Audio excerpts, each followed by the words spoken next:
आज हम लोग स्टार्ट करते हैं एप्लीकेशन ऑफ डिटर्मिनेट। अभी कुछ क्वेश्चंस मैं आपको और दूंगा प्रॉपर्टी पे सॉल्व करने के लिए, जो इम्पोर्टेंट क्वेश्चन है आप उसे करते रहें। आज हम लोग स्टार्ट कर रहे हैं एप्लीकेशन ऑफ डिटर्मिनेट। उसके कुछ एप्लीकेशन भी हैं, उन्हें भी ज़रा समझ लेते हैं। जैसे मैं एक उस पर बात कर रहा हूँ, ऊपर आप लिख लेंगे एप्लीकेशन ऑफ डिटर्मिनेट।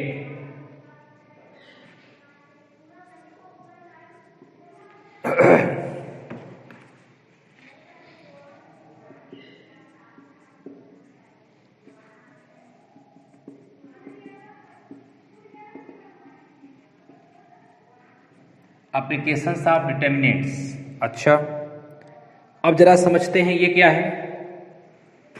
अगर मुझसे किसी ट्रायंगल की एरिया फाइंड करने के लिए कहा जाए, सपोज दैट, मान लीजिए आपके पास एक ट्रायंगल है और इस ट्रायंगल के वर्टेक्स, जैसे ये ABC मान लीजिए ट्रायंगल आपको मिला, इसके वर्टेक्स हैं आपके पास x1 y1, x2 y2, x3 y3। ठीक है, ये एक ट्रायंगल है जिसके vertexes x1 y1, x2 y2 and x3 y3 हैं, और मुझे इस ट्रायंगल की एरिया निकालनी है। इफ लिख लीजिएगा, if vertexes of a triangle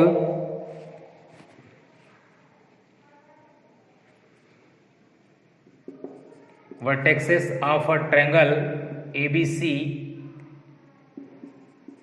are A x1 y1, B x2 y2, C, ऐसे लिख लीजिएगा, and C x3 y3, then area of triangle ABC delta is equal to half. ये फार्मूला आप लगाएंगे तुरंत एरिया आएगी, half x1 y1, x2 y2, x3 y3। ये तो फर्स्ट और सेकेंड कॉलम हो गई, और थर्ड कॉलम में 1 1 लिख देंगे। ये इसकी एरिया का एक फार्मूला आपको मिल गया। देखें, ये ट्रायंगल की एरिया निकालने का फार्मूला है। इस फार्मूले को आप तब लगाएंगे जब आपको डिटर्मिनेट मेथड से सॉल्व करना हो, तो इस फार्मूले को आप लगा लीजिए। फिर आप ये भी जानते हैं कि जब ट्रायंगल की एरिया 0 होती है तो आप बोलते हैं कि पॉइंट ABC कोलिनियर है। इसका मतलब अगर मुझे किसी पॉइंट को कोलिनियर प्रूफ करना है तो हम उसकी एरिया को 0 कर देंगे, और एरिया को 0 करने के बाद अपने पास तब फार्मूला कुछ इस तरह का बन जाएगा। इस फार्मूले को आप नोट कर लें, इस पर बेस्ड अभी क्वेश्चन करते हैं एक दो, फिर आगे बात करते हैं। ठीक है, छोटा सा एक एप्लीकेशन है ये, एरिया ऑफ अ ट्रायंगल। किसी ट्रायंगल की एरिया फाइंड करने के लिए हम लोग डिटर्मिनेट को भी अप्लाई करते हैं, और हम लोग इसमें एक छोटा सा क्वेश्चन भी कर लेते हैं। इफ पॉइंट, या ऐसे बोल सकते हैं, if area of triangle ABC is 0, यानी मैं ये बोल रहा हूं कि डेल्टा इक्वल टू 0 है, यानी half x1 y1, x2 y2, x3 y3, 1 1 1 equal to 0 है। तो हाफ को तो मल्टीप्लाई कर देंगे 0 में, वो 0 हो जाएगा। इसका मतलब x1 y1 1, x2 y2 1, x3 y3 1, ये 0 है।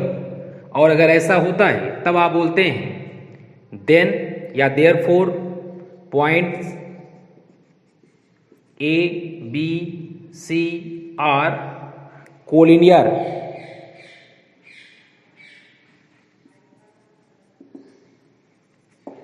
तब वो पॉइंट कोलिनियर होते हैं जिसका हमने एरिया निकालने की कोशिश की, वो तीनों पॉइंट कोलिनियर थे, और तब मैं इस तरह से हम लोग सॉल्व करेंगे उसे। ठीक है, आइए मैं इस पर एक आध क्वेश्चन कर देता हूँ, और फिर कुछ क्वेश्चन आपको भी दे देता हूँ, आप भी कर लेना, फिर हम लोग आगे बात करते हैं। जो अपना बहुत ही इम्पोर्टेंट टॉपिक है, आज उस पर बात होगी।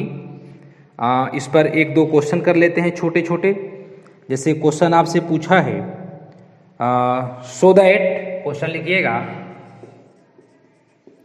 सो दैट द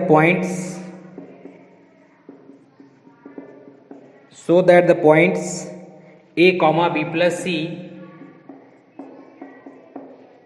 इसके बाद B comma C plus A, और फिर दिया है आपका and C comma A plus B and C comma A plus B are collinear. ये आपको कोलिनियर प्रूव करना है। और जब आप कोलिनियर प्रूव करते हैं तो कोलिनियर के लिए तभी आपने देखा कंडीशन कि इसका जो डेल्टा है वो 0 होना चाहिए। तो आइए हम लोग इसका डेल्टा निकालते हैं। नहीं, पहले हम लोग इसका एरिया निकालते हैं। जब आप एरिया निकालेंगे ध्यान से देखो, ये x1 y1 है, ये x2 y2 है, ये x3 y3। तो हम लोग x1 y1 तो इधर लिखा करते हैं।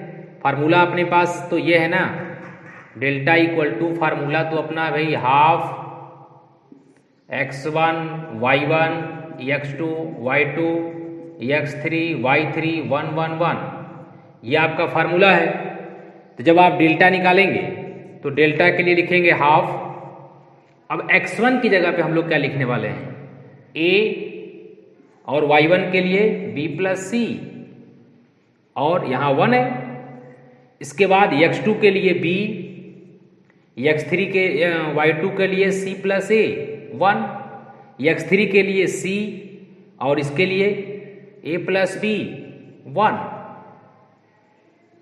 अब आप इसकी वैल्यू निकालेंगे। तो वैल्यू निकालने के लिए आप अगर न्यूमेरिकल वैल्यू दी होती हैं तो उसको एक्सप्लेन कर देते हैं, तुरंत आंसर आ जाता है। देखिए इसमें ए बी सी दिया हुआ है, तो आप एक्सप्लेन करेंगे तो भी आंसर आएगा। ऐसा नहीं है कि एक्सप्लेन करने पे आंसर ना आए, एक्सप्लेन करेंगे तो भी आंसर आएगा। बट अगर मैं प्रॉपर्टी, हम लोग सब लोग जानते हैं, क्वेश्चन सॉल्व करते आ रहे हैं तो प्रॉपर्टी अब काफ़ी मालूम हो गई है। प्रॉपर्टी से अगर हम इन दोनों को ऐड कर दें और कॉमन ले लें तो दूसरे लाइन में आंसर आ जाएगा। मतलब मैं ये बोल रहा हूँ कि आप यहाँ से देखो भाई, C1 को आप रेट कर दो C1 प्लस C2 करके, मतलब C2 और C3 को चेंजिंग नहीं होनी है। यानी B plus C 1, C plus A 1, A plus B 1, ये तो HD रहेगा। जब आप इसे ऐड करोगे तो A plus B plus C हो गया, इधर भी A plus B plus C, इधर भी A plus B plus C। क्या आपको ये A plus B plus C बाहर आता हुआ दिखाई दिया? और जैसे ही आप इसे बाहर लिए A plus B plus C, तब ये 1 1 हो गया। इधर आपका B प्लस C है, इधर C प्लस A है, A प्लस B है, और इधर भी 1 1 हो गया। अब आप याद करें, आपको प्रॉपर्टी में एक प्रॉपर्टी ये भी बताई गई है कि अगर आपको कभी कॉलम या रो में कोई दो आइडेंटिकल दिखाई दे दे तो उसकी वैल्यू आप 0 बोलते हैं। यहाँ देखो C1 और C3 आइडेंटिकल है, मतलब half A plus B plus C into 0 that is 0। जब ट्रायंगल की एरिया 0 आ गई तब आप बोल सकते हैं therefore given points are collinear. इसका मतलब जो पॉइंट दिए गए थे वो पॉइंट कोलिनियर थे। नोट कर लें इसे। और मैं आपको एक क्वेश्चन और दे देता हूं, आप उसे कर लेंगे। ठीक है, आसान है, बहुत इजी है, इसमें बहुत टाइम वेस्ट नहीं करेंगे हम लोग। ठीक है, ये काफ़ी इजी है, इसलिए इसमें हम लोग टाइम वेस्ट नहीं करने वाले हैं। आप एक क्वेश्चन नोट कर लें। If the points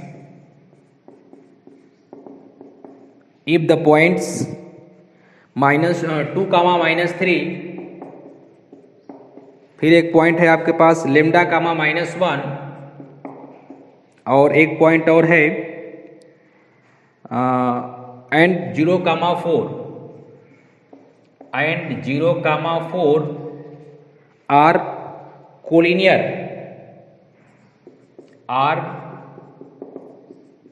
collinear find the value of lambda, find the value of lambda, lambda की वैल्यू आप फाइंड करेंगे। इसका आंसर मैं लिख देता हूं, इसका आंसर आपके पास आना चाहिए। लेमडा की वैल्यू 10/3, 10/7, 10/7 लेमडा की वैल्यू आ रही है। इसे आप फाइंड कर लेंगे, ठीक है। और एक क्वेश्चन मैं और दे देता हूं आपको, एक क्वेश्चन और लिखें।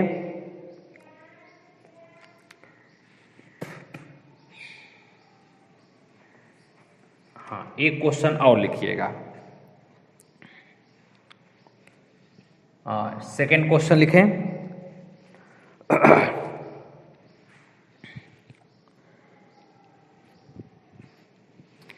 हाँ लिखिए, इफ द पॉइंट्स आपके पास हैं a, b, a dash, b dash and a minus a dash, b minus b dash are collinear,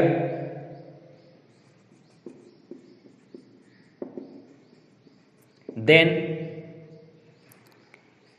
collinear होंगे तो आपको ये बताना है A B dash is equal to A dash B, ये प्रूव करना है। A B dash is equal to A dash B, आप इसे प्रूव कर लेंगे, इजी है, ठीक है।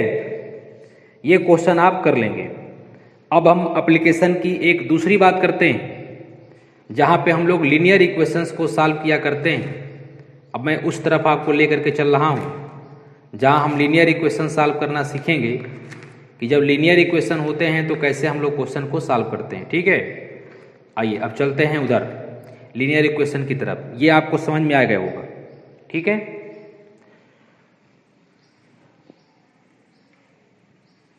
मैं आपको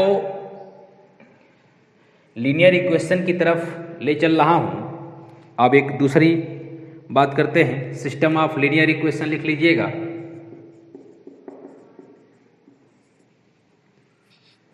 सिस्टम ऑफ लीनियर इक्वेशन, अब जरा इसको भी समझते हैं। लीनियर इक्वेशन के लिए आपके पास 2 वेरिएबल्स भी हैं और 3 वेरिएबल भी। हम लोग जो बात करने वाले हैं 2 वेरिएबल की बात तो हम लोग करेंगे ही, लेकिन अपना जो टॉपिक है, मेन इंपॉर्टेंट टॉपिक जो है वो 3 वेरिएबल का है।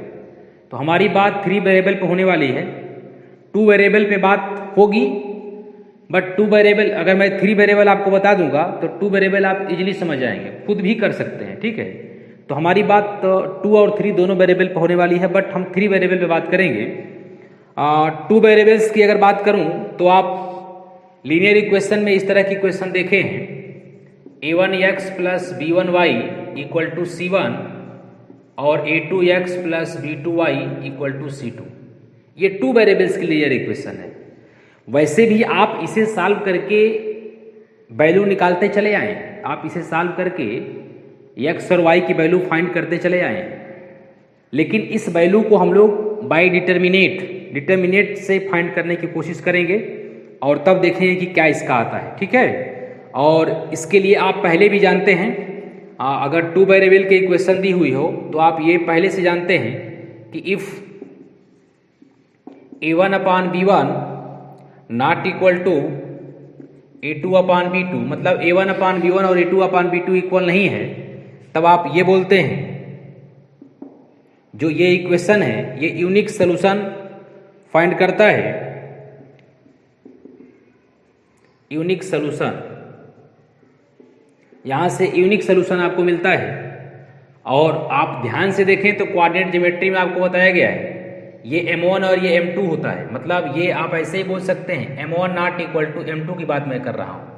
और m1 m2 स्लोप होते हैं, और अगर स्लोप किसी लाइन के इक्वल नहीं है तो वो लाइन कट करती है, और कहीं एक पॉइंट पे कट करेगी लाइन एक से अधिक पॉइंट पे एक लाइन दूसरे को कट नहीं कर सकती है। तो ये लाइन यहाँ कट करी एक पॉइंट पे और एक पॉइंट पे कट करी, तो इनके सॉल्व करने पर एक वैल्यू आपको मिलेगी, वो आपका यूनिक सोल्यूशन होगा। तो उसको मैं डायरेक्ट यहाँ से बता देता हूँ कि A1/A2 और B1/B2 अगर इक्वल नहीं है तो वो इक्वेशन आपको यूनिक सोल्यूशन देता है। ये डिटर्मिनेट मेथड नहीं है, डिटर्मिनेट मेथड अभी बताऊंगा। ये जो है अपना लीनियर इक्वेशन का मेथड, ये पहले से आप जानते हैं। अब इसमें एक बात और बात करता हूँ। दूसरी बात मैं ये भी रख रहा हूँ कि अगर किसी दिन मान लीजिए कि A1 ये चाहे तो A2 को यहाँ ले आकर के A1/A2 भी बोल सकते हैं। आप इसको ऐसे भी बोल सकते हैं A1/A2 not equal to B1/B2, ये चलेगा, ठीक है। ये अगर मान लीजिए किसी दिन मैं ऐसे बोलूँ A1/A2 B1/B2 के इक्वल तो है बट C1/C2 के इक्वल नहीं है। इसका मतलब आप समझे,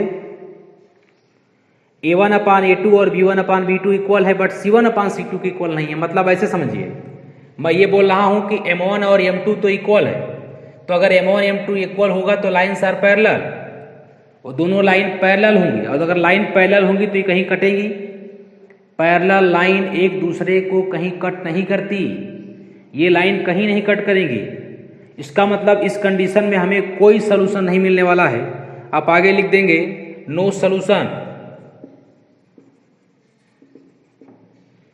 अब तीसरी बात रखता हूं, अगर आपको A1/A2 और B1/B2 और C1/C2 इक्वल आते दिखाई दे रहे हैं, जरा ध्यान से सुने, मैं तीनों बात को एक बार फिर से बोल रहा हूं। A1/A2 और B1/B2 अगर इक्वल नहीं है तो वो इक्वेशन यूनिक सोल्यूशन देती है, उसमें M1 M2 इक्वल नहीं होते। अगर A1/A2 और B1/B2 इक्वल हैं बट C1/C2 के इक्वल नहीं है, इस कंडीशन में ये दोनों लाइन पैरेलल होती हैं और पैरेलल होने के कंडीशन में दोनों लाइन कहीं कट नहीं करेंगी, तो इस इक्वेशन से आपको कोई सोल्यूशन नहीं मिलता है, आप उसे बोलते हैं no solution. At the third point is A1/A2 equal to B1/B2 equal to C1/C2। A1/A2 B1/B2 C1/C2 equal है। अब जरा इस मतलब को ध्यान से सुने, ये दोनों इक्वल है, इसका मतलब लाइन पैरेलल है। अभी तो आपने बोला A1/A2 B1/B2 इक्वल है तो लाइन पैरेलल है। इन दोनों को इक्वल होने से लाइन पैरेलल होगी। ये भी इक्वल है तो लाइन पैरेलल तो है लेकिन एक ही लाइन है। आप इसका क्या मतलब है सर? इसका मतलब क्या है, सुनो। मान लो मैं बोलूं ये लाइन है पहले वाली और जो एक दूसरी लाइन है वो लाइन भी इसी लाइन के ऊपर जा रही है। इसी लाइन के ऊपर मैं एक लाइन और ले जा रहा हूं, है ना। दोनों का इक्वेशन एक ही है, जस्ट इसके ऊपर ही है भाई। मैं ब्लैक ही मार्कर इसलिए दोनों को दिखा नहीं सकता। आप ये समझ लें कि इसके ऊपर एक लाइन और जा रही है, ठीक है, एक लाइन इसके ऊपर और है। तो ये लाइन दूसरी लाइन को कितनी जगह कट करेगी आप सोचो। अगर मैं एक लाइन लिया हूं और इसके ऊपर एक और लाइन रखा तो ये लाइन पहली वाली लाइन को कितने पॉइंट पे कट करेगी, वही आपका सोल्यूशन होता है। तो आप इनडायरेक्ट में ये बात समझ गए हैं कि इस लाइन को दूसरी लाइन इनफाइनाइट जगह कट करेगी, तो आप बोलते हैं कि इनफाइनाइट सोल्यूशन आने वाले हैं। ये उम्मीद करता हूं आपको बात समझ में आ गई होगी। ये तीन बातें मैंने रखा। ये मैं 2 वेरिएबल की बात कर रहा हूं। अभी इसको मैं डिटर्मिनेट के मेथड से बताऊंगा। पहले 3 वेरिएबल हो जाएगा तब 2 वेरिएबल बात करूंगा। 3 हो जाएगा तो 2 अपने आप जान जाओगे आप। ये बताओ, ये 2 वेरिएबल्स की इक्वेशन है, दोनों इक्वेशन से हम लोग सोल्यूशन फाइंड कर सकते हैं और उसके लिए मैंने आपको 3 मेथड बता दिया, ठीक है। अब मैं चलता हूं, आइए जो अपना मेन टॉपिक है जिसकी बात हम लोग कर रहे हैं 3 वेरिएबल्स के लिए। अब मैं 3 वेरिएबल में चल रहा हूं और उसमें देखता हूं कि उसके सोल्यूशन कैसे होते हैं, क्या उनकी कंडीशन है, कैसे हम लोग फाइंड करते हैं, ठीक है। अब मैं बात करता हूं 3 वेरिएबल की।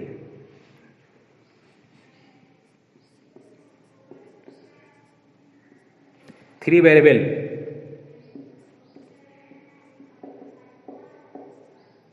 वेरिएबल की बात कर रहा हूं। आइए जरा इसको सोचते हैं। 3 वेरिएबल के इक्वेशन पहले देखते हैं। 3 वेरिएबल में इक्वेशन आपके पास मान लीजिए ये है A1x B1y C1z equal to D1। एक दूसरी इक्वेशन है A2x B2y C2z equal to D2 और एक तीसरी इक्वेशन है A3x B3Y C3Z equal to D3। ये 3 इक्वेशन आपको मिल गई। इसी को हम लोग बोलते हैं 3 वेरिएबल की इक्वेशन है। वैसे भी आप एक्स वाई जेड की वैल्यू आप पिछली कक्षाओं में हमें लगता है कि 8, 9 या कहीं कहीं रहा होगा, जहां आप एक्स वाई जेड की वैल्यू फाइंड किया करते थे। ठीक है, हम लोग यहाँ जो फाइंड करने वाले हैं, आप उस मेथड से फाइंड तो कर ही सकते हो, लेकिन हम लोग यहाँ जो फाइंड करने वाले हैं, तो यहाँ हम लोगों का जो मेथड चलता है वो चलता है डिटर्मिनेट मेथड। ठीक है, और डिटर्मिनेट में भी हम लोग कैसे फाइंड करते हैं उसको हम लोग आज सीख रहे हैं। अब जरा एक बात और सुने, अगर ये तीनों जीरो हो जाते, मतलब जो कांस्टेंट टर्म है, अगर ये तीनों जीरो होते तो हम लोग उस इक्वेशन को बोलते हैं, जैसे इसमें तीनों जीरो नहीं है, ये नॉन होमोजीनियस है। अगर तीनों जीरो हो जाते तो उसको बोलते हैं हम लोग होमोजीनियस इक्वेशन। ठीक है, हम लोग होमोजीनियस इक्वेशन भी सॉल्व करना सीखेंगे, बट अभी मैं ये बात कर रहा हूं जैसे ये तीनों जीरो नहीं है। तो हम लोग सर करते क्या है, इसमें ये होता क्या है, आइए जरा समझते हैं। इसमें जो एक्स वाई जेड के कोफिशिएंट हैं, इन पूरे कोफिशिएंट को लेकर के हम लोग एक डिटर्मिनेट फाइंड कर लेते हैं, उसे बोलते हैं डी इक्वल टू। ध्यान से सुने तो आ जाएगा, बहुत ही इजी है, और ये बोर्ड में एक क्वेश्चन इसका पक्का है, इसलिए आपको सॉल्व करना आएगा तो आप इजीली कर लेंगे, बहुत ज़्यादा दिमाग नहीं लगाना है। देखो, इस डी के लिए इनमें एक्स वाई जेड के कोफिशिएंट से एक डिटर्मिनेट हम फाइंड करते हैं, मतलब इनके कोफिशिएंट आप लोगे तो A1 B1 C1 A2 B2 C2 A3 B3 C3। उम्मीद करते हैं ये बात आपको समझ में आ गई। कुछ नहीं करना है, केवल इसमें एक्स वाई जेड के जो कोफिशिएंट लिए गए हैं उन्हीं को पुट करके एच टी जैसे दिया वैसे उठा कर रख दिया मैंने, और एक डिटर्मिनेट अपने पास मिल गया। अब अगली बात करता हूं, अब मैं एक डिटर्मिनेट और बनाऊंगा D1। सर वो कैसे बनेगा, उसकी बात रखता हूं। अब x की इस x को पूरे को मैं हटा दिया, और x के जो कोफिशिएंट लिखे गए थे वहां पर मैं इसे बैठा दूंगा d वाले को। अभी अगली बात आपको जब मैं वैल्यू निकालूंगा तो आपको समझ में आ जाएगा कि सर इसे क्यों निकाले हैं, इसलिए कुछ वैल्यू निकलने वाली थी इसलिए निकाला था इसे। ठीक है, तो इसमें x के कोफिशिएंट को हटा करके इसकी जगह पर मैं इसे भर दूंगा, मतलब D1 D2 D3, बाकी दोनों वही रहेंगे, B1 C1 B2 C2 D3 C3। अब अगर D2 की बात करूंगा तो D2 आप अब खुद से लिख सकते हो। D2 के लिए मैं ये बोलूंगा कि अब ये y के कोफिशिएंट को छोड़ दो, इसको हटा दो, अब इसकी जगह किसको भर दो, D1 D2 D3 को, और बाकी A1 A2 A3 आपका एच जैसे है उसे चलता रहेगा। और यहाँ आपने भर दिया D1 D2 D3, और यहाँ आपका C1 C2 C3 चल रहा है। और D3 के लिए क्या करूंगा सर, D3 के लिए क्या करोगे, देखो D3 के लिए फिर मैं बोलूंगा कि C वाले को हटा दो, और C की जगह आप D1 D2 D3 ले आ दो, और बाकी A1 B1 A2 B2 A3 B3 भर दो। इतनी बात आपको समझ में आ गई होगी। एक बार और सोचें, आपको जब भी इक्वेशन दिए जाएंगे तो यहाँ से पहले आप इस तरह के 4 डिटर्मिनेट आप फाइंड कर लेंगे। इस डिटर्मिनेट की वैल्यू आप इजीली फाइंड कर सकते हैं सबकी, ऐसी कोई बात नहीं जिसमें आप नहीं आता, सब फाइंड कर सकते हो। न्यूमेरिकल वैल्यू होगी कुछ 2 3 5 7 ऐसे करके, सबकी वैल्यू आप इजीली निकाल लेंगे। डी कैसे बनता है, coefficient of X Y and Z. D1 कैसे बनता है, x के कोफिशिएंट को हटा दो, उसकी जगह कांस्टेंट D1 D2 D3 भर दो, बाकी y और z के कोफिशिएंट रहेंगे। D2 कैसे बनेगा, D2 के लिए y के कोफिशिएंट हटा दो, उसकी जगह D1 D2 D3 भर दो, x और z के कोफिशिएंट रहेंगे। D3 के लिए z के कोफिशिएंट को हटा करके वहां पर D1 D2 D3 भर दो, बाकी आप ये समझ गए। ठीक है, अब मैं एक अलग बात रखता हूं। अब मैं अगर इनको हटा दूं, मैं अब इन्हें हटाता हूं, ठीक है, अब मैं कुछ और जो बोलने वाला हूं उसकी बात करता हूं। इसको मैं हटाया, देखिए D1 D2 D3 हम लोगों ने लिख लिया। अब मेरे पास D इक्वल टू ये है, अगर मैं चाहूं और इसमें x से मल्टीप्लाई कर दूं तो मैं इसको ऐसे बोल सकता हूं, ये बन जाएगा dx, और इधर हो जाएगा A1x A2x A3x और इधर B1 C1 B2 C2 B3 C3, ये आपको समझ में आ रहा है मैं क्या कर रहा हूँ। x से मैंने फर्स्ट कॉलम को मल्टीप्लाई किया है तो इधर भी मल्टीप्लाई कर दिया, दोनों बैलेंस है। इसमें मैं एक प्रॉपर्टी लगा रहा हूँ, जहाँ उस प्रॉपर्टी को ध्यान से सोचें। dx इज इक्वल टू, मैं यहाँ एक प्रॉपर्टी अप्लाई कर रहा हूँ और प्रॉपर्टी में ये लगा रहा हूँ, C1 को ऑपरेट कर रहा हूँ y C2 plus z C3। इसका जरा मतलब समझे सर, आपने किया क्या? मैंने C1 को ऑपरेट किया है, C2 और C3 के साथ ऐड करूंगा, लेकिन C2 में y को मल्टीप्लाई करके और C3 में z को मल्टीप्लाई करके ये मैं ऐड करूंगा। अब आप देखें, ऐड करने पर मेरे पास यहां जो मिलने वाला है वो a1x plus b1y plus c1z, फिर यहाँ a2x b2y c2z, a3x b3y c3z और यहाँ पर b1 b2 b3 c1 c2 c3। ये बात आपको समझ में आ गई होगी। मैंने क्या किया है, इसमें y से और इसमें z से मल्टीप्लाई करके तीनों को ऐड किया तो ये मिल गया। क्या ये कहीं देखा देखा लग रहा है? a1x b1y c1z, a1x b1y c1z, इसको d1 लिख सकते हैं, इसे d2 और इसे d3, मतलब ये d1 d2 d3 लिखा हुआ है बिल्कुल। तो इसे d1 d2 d3 लिख दें। अब इसको मैं हटा रहा हूँ, ध्यान दें, मैं इसे हटाया और इसकी जगह पर मैं आपको एक फार्मूला बना करके दिखा देता हूँ। ये dx इज इक्वल टू आपके पास मिला, यहाँ d1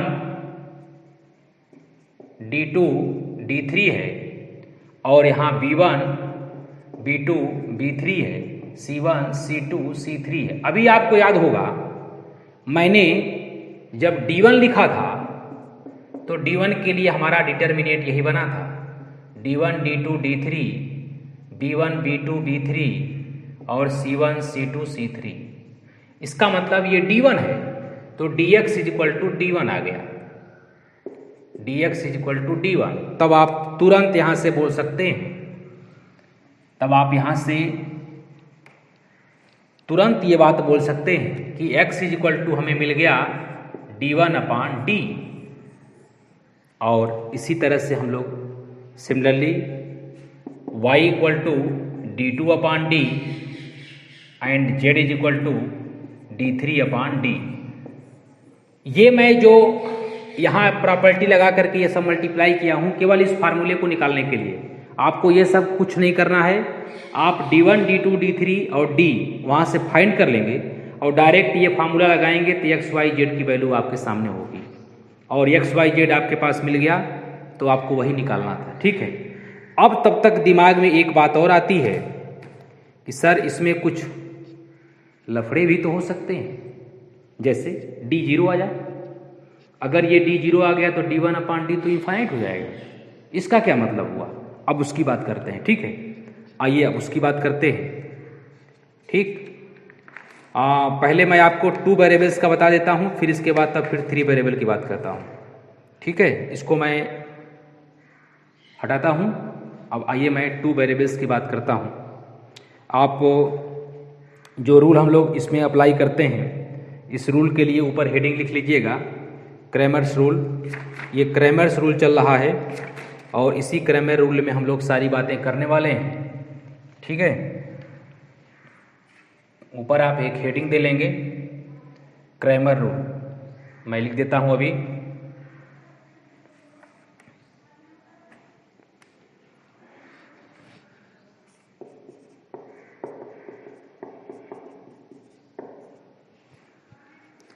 क्रैमर्स रूल ऑफ 2, पहले 2 वेरिएबल का लिख लें, 2 वेरिएबल का हो जाए तब 3 वेरिएबल की बात करता हूं।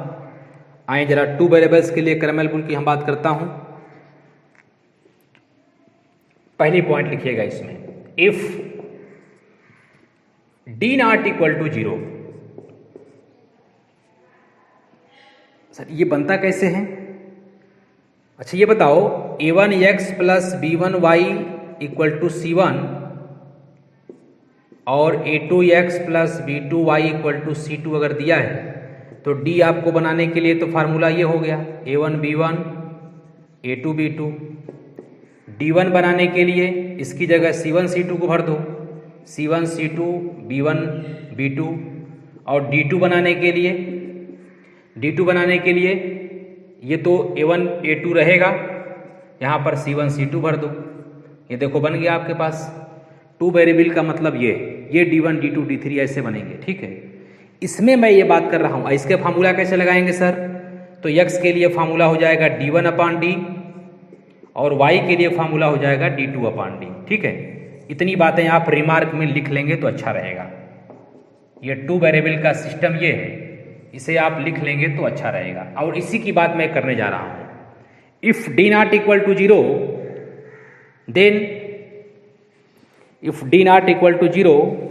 Then given system of equation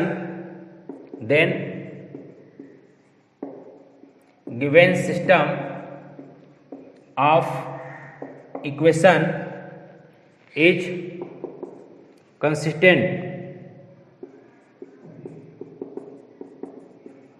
ये वर्ड याद रखेंगे, इसमें दो बातें पूछी जाती हैं, एक कंसिस्टेंट और एक इनकंसिस्टेंट। तो हम लोग ये कंसिस्टेंट तब बोलेंगे जब d not equal to zero होगा। इस सारी कंडीशन याद रखेंगे, इसलिए कि ये बहुत इंपॉर्टेंट है, ये बहुत ही इंपॉर्टेंट है। इस बात को मान करके इसे याद करेंगे, ठीक है। And has a unique solution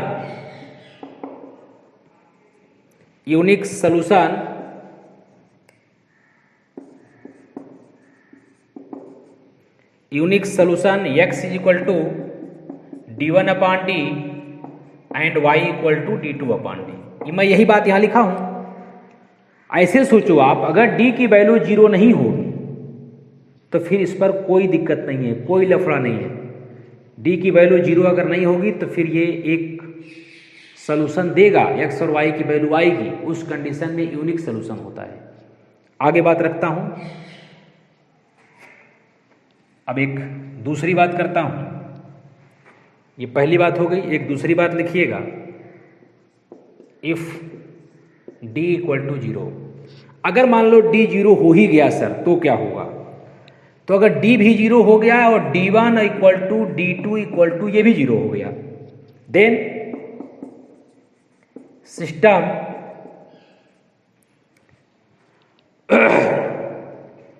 is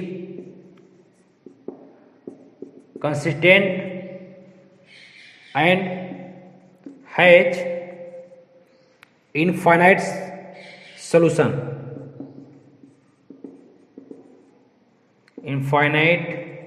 many solution।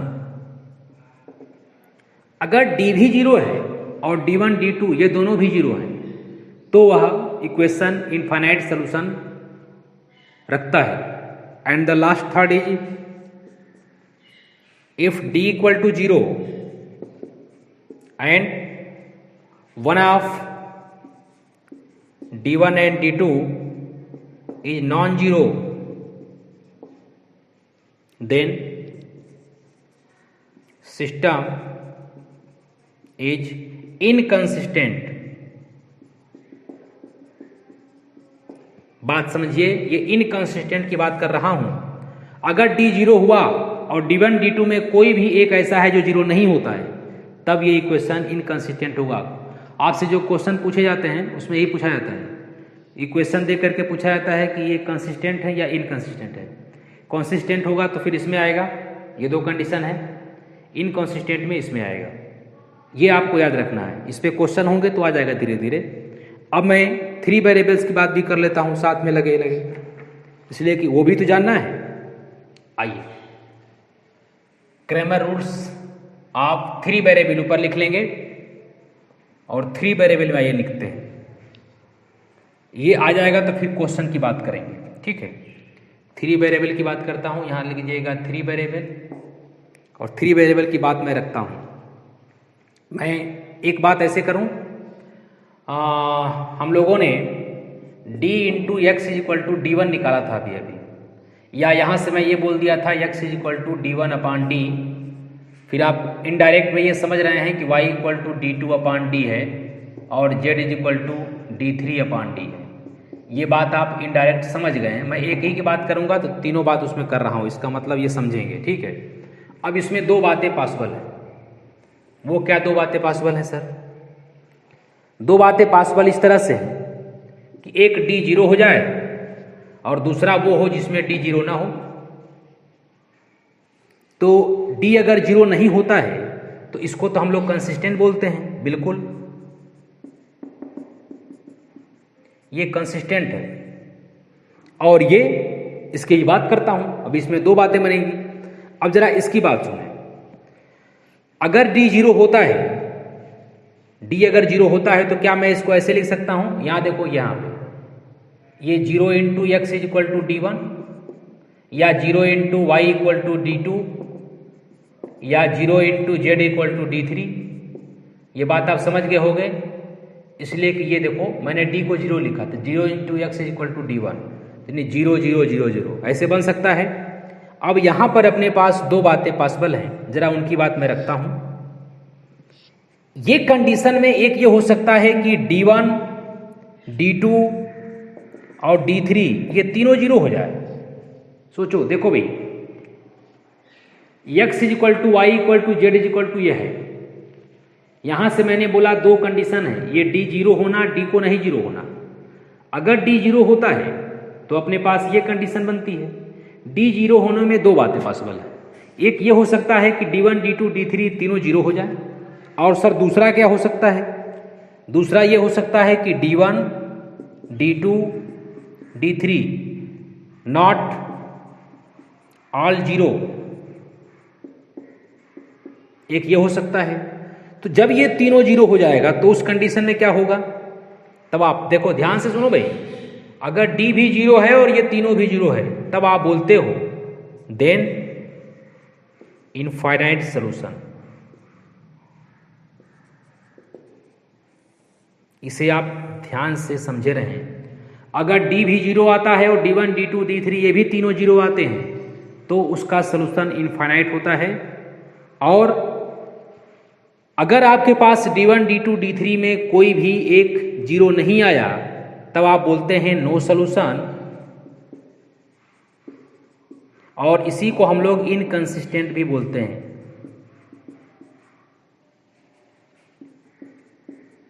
Inconsistent भी इसी को हम लोग बोलते हैं। ये इनकंसिस्टेंट है। जो कंसिस्टेंट और इनकंसिस्टेंट की कंडीशन हम लोग टू वेरिएबल में देखे थे, बिल्कुल सेम वही बात यहाँ भी हो रही है ना। जब ये 0 है और ये तीनों 0 आ रहा है तो इनफाइनाइट सॉल्यूशन मिलता है। ये कंसिस्टेंट में आएगा बट ये इनकंसिस्टेंट में आएगा। ये कंसिस्टेंट है। यहाँ पर ध्यान देने की बात यही है, ये कंसिस्टेंट है और ये इनकंसिस्टेंट है, ठीक है। अब जरा इधर की बात करता हूँ, इसकी बात करता हूँ, इसे मैं हटा रहा हूँ। अब मैं जरा इसकी बात करता हूँ कि इसमें क्या होने वाला है। अगर d 0 नहीं होता तो क्या होता? ठीक है, d 0 नहीं होने में दो कंडीशन होती। क्या कंडीशन होती? d 0 ना हो लेकिन d1 d2 d3 ये तीनों 0 हो जाए। और अगर ये तीनों 0 हो गए तो फिर x is equal to Y equal to Z ये भी 0 होगा। अरे भाई ऐसे सोचो, अगर d 0 नहीं है और d1 d2 d3 की वैल्यू 0 है, ये 0 हो गया, ये 0 नहीं है, जब डिवाइड करेंगे तो 0 आएगा। तो x y z तीनों 0 आते हैं। और अगर इसमें d1 d2 d3 not all 0, अगर ये सब 0 नहीं है तो x y z not all 0, मतलब कुछ 0 आएंगे और कुछ 0 नहीं आएंगे, है ना। इन दोनों को हम लोग बोलते हैं यूनिक सॉल्यूशन। ये दोनों मिलकर के यूनिक सॉल्यूशन की बात करते हैं, ठीक है। उम्मीद करते हैं ये बातें आपको याद रहेंगी। ये थ्योरेटिकल में थोड़ा कम समझ में आती हैं, लेकिन जब हम लोग बात करेंगे उसमें क्वेश्चन में तो फिर आप समझ जाओगे कि क्या बात हो रही है इसमें। फिर से एक बार देखें, क्रैमर रूल हमारा ये चलेगा टू वेरिएबल में अगर आपके पास डी जीरो आता है तो दो कंडीशन कौन कौन, D1 D2 D3 तीनों जीरो आए या इसमें से कोई एक जीरो ना आए। अगर तीनों जीरो आता है तो इनफाइनाइट सोल्यूशन, इसमें से कोई भी एक जीरो नहीं आता है तो नो सोल्यूशन, और वो इनकंसिस्टेंट होगा। यहाँ D not equal to zero चल रहा है, कंसिस्टेंट है। D not equal to zero में दो कंडीशन D1 D2 D3 तीनों जीरो आ जाए तो एक्स वाई जेड की वैल्यू जीरो होगी, और D1 D2 D3 not all zero तो एक्स वाई जेड भी नॉट ऑल जीरो, कुछ वैल्यू आएगी कुछ जीरो भी आ सकता है। ये दोनों को मिला करके हम लोग यूनिक सोल्यूशन बोलते हैं। ये बात हुई आपके क्रैमर रूल वे सोल्यूशन की। अब मैं इस पे आपको एक क्वेश्चन भी सॉल्व करके दिखा देता हूँ, कम से कम आप ये जाने कि ये हो क्या रहा है। ठीक है, आए मैं एक क्वेश्चन आपको इस पे दिखाता हूँ। जल्दी से एक क्वेश्चन हम लोग कर लेते हैं, फिर कंसिस्टेंट और इनकंसिस्टेंट तो जब पूछता है तो बताते हैं, अदरवाइज हम लोग डायरेक्ट एक्स वाई जेड की वैल्यू वो मांगता है तो एक्स वाई जेड की वैल्यू हम लोग डायरेक्ट बता देंगे। करूँ बात? आइए मैं एक क्वेश्चन आपको सॉल्व करके जल्दी से दिखा देता हूँ, फिर आप और क्वेश्चन मैं दे दूंगा, आप अपने से करेंगे। ठीक है, आइए अब हम लोग डिटर्मिनेट की कुछ चीज़ें और हैं जो यूज होंगी, लेकिन हम लोग उसे मैट्रिक्स में पढ़ेंगे। कुछ चीज़ें ऐसी हैं जो बिना मैट्रिक्स के नहीं आ सकती। ठीक है, तो मैं इसे कल के लेक्चर में मैं इसे ख़त्म करूँगा, फिर मैट्रिक्स की बात करूँगा आगे। ठीक है, और फिर बाकी जो छूटी हुई चीज़ें रहेंगी वहीं समझेंगे हम लोग। आइए अब एक क्वेश्चन इसमें दिया है, सॉल्व। क्वेश्चन ये है, solve the following system of equation, solve the following system of equation using Cramer rule.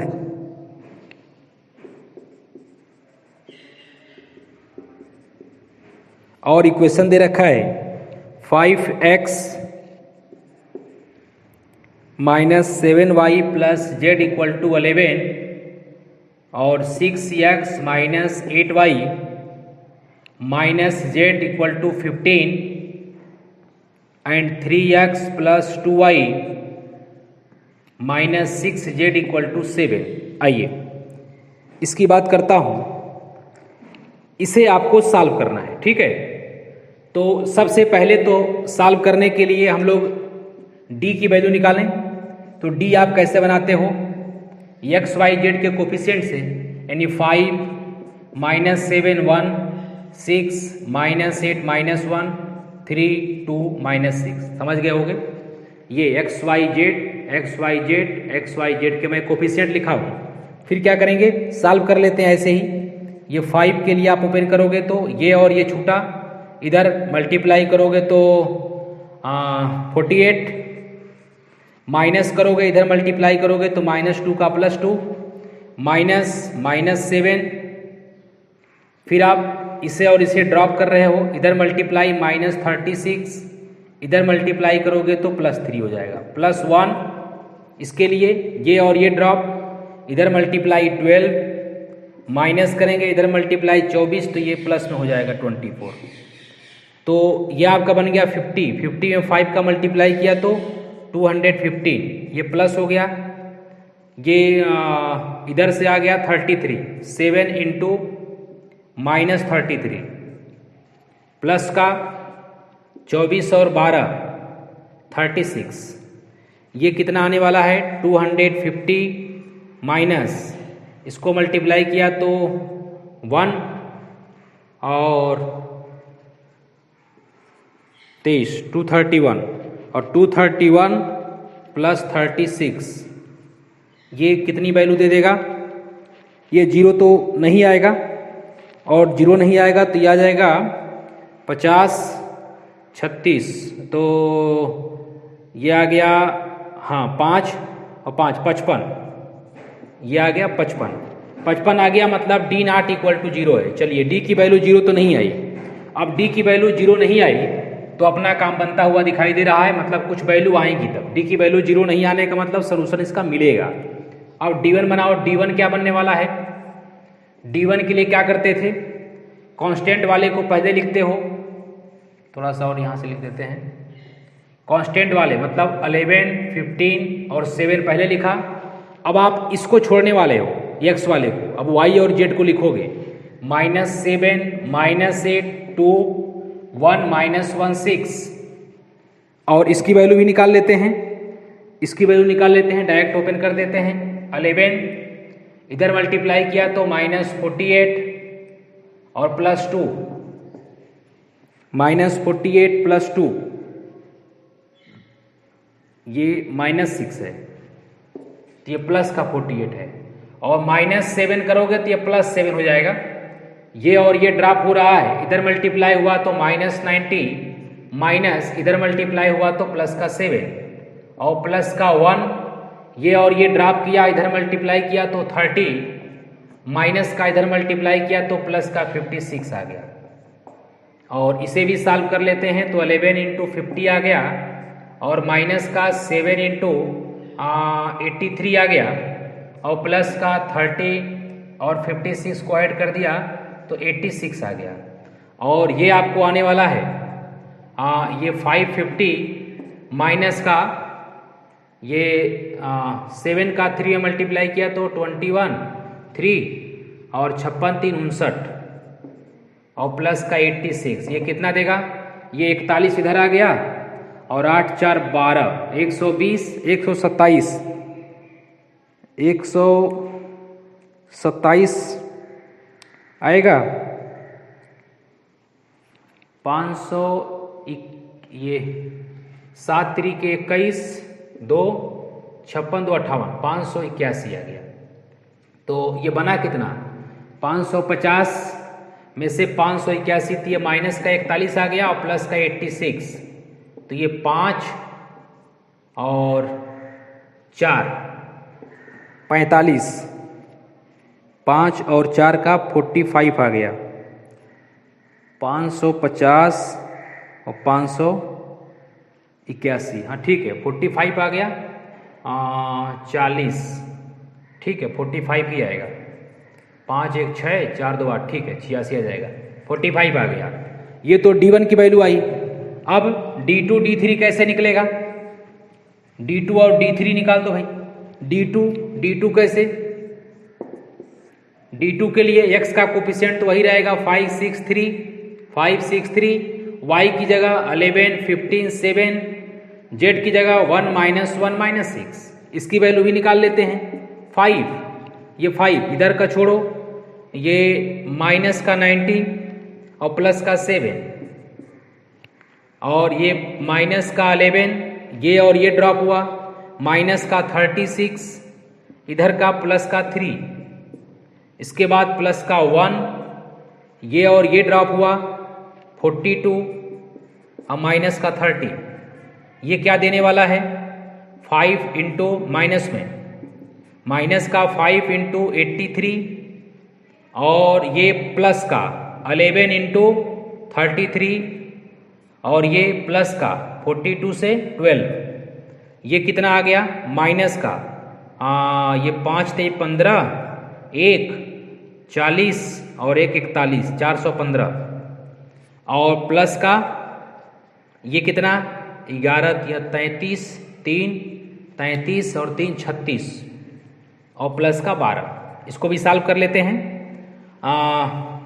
ये 415 है, ये 12 को इसमें ऐड कर दें तो ये -4 15 प्लस ये 5 आ गया, 7 आ गया, 375, इधर 25 और 15 40, माइनस का 40, माइनस का 40,